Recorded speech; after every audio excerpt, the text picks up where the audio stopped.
మన ప్రభువును ప్రియరక్షకుడినైన యేసుక్రీస్తు శక్తిగల నామంలో మీ అందరికీ శుభములు.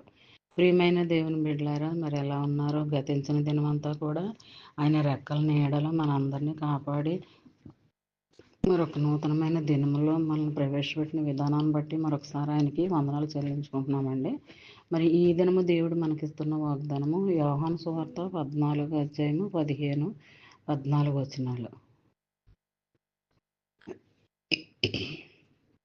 మీరు నన్ను ప్రేమించిన యెడల నా ఆజ్ఞలను గైకొందురు, నా నామమున మీరు నన్ను ఏమి అడిగినను నేను చేతును. ప్రియమైన దేవుని బిడ్డలారా, మరి ఈ ఆదరణకరమైన వాగ్దానంలో మరి మనకి ఏది అవసరమో ఆయనకి తెలుసు ముందుగానే.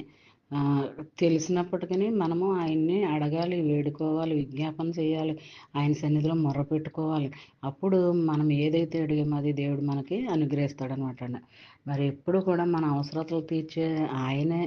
మరి మన అవసరతలు ఆయన ముందు పెట్టాలన్నమాట. ఖచ్చితంగా నెరవేర్పు అనేది కలిగిస్తాడు. మరి అంతే కదండి. ఆయన నామాన్ని మనం ఏది అడిగినా సరే ఆయన మనకు దయచేస్తాడనమాట. మరి ఇంకా చూసినట్లయితే మరి ఆయన్ని మనం ప్రేమించాలి. అలా ప్రేమించి ఆయన ఆజ్ఞలు గైకొన్నట్లయితే అప్పుడు ఇవన్నీ కూడా మనకు అనుగ్రహిస్తాడనమాట. మరి ఆయన్ని ప్రేమించకుండా ఆయన ఆజ్ఞను గైకుండా మన ఇష్టానుసారంగా మన జీవితాలను గడుపుకున్నట్లయితే మనం చర్చికి వెళ్ళి మొరపెట్టుకున్న వేస్ట్ అనమాట అండి. వ్యర్థంగా మనము మన జీవితాలని గడుపుతున్న వారంగా మనం ఉంటాము.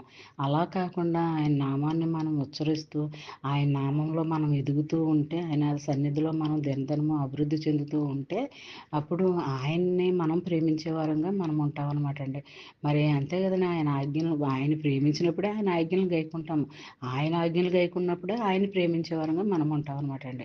మరి అలాగా ఉండాలని మనము కూడా ఆయన యెహోవా దేవుడు కనిపెట్టుకుని ఉంటున్నాడు అనమాట అండి. మనం ఎప్పుడు కూడా ఆయన ప్రేమించే వారిలో మనం ఉండాలి, ఆయన సంతోషపెట్టే వారిలో మనం ఉండాలి.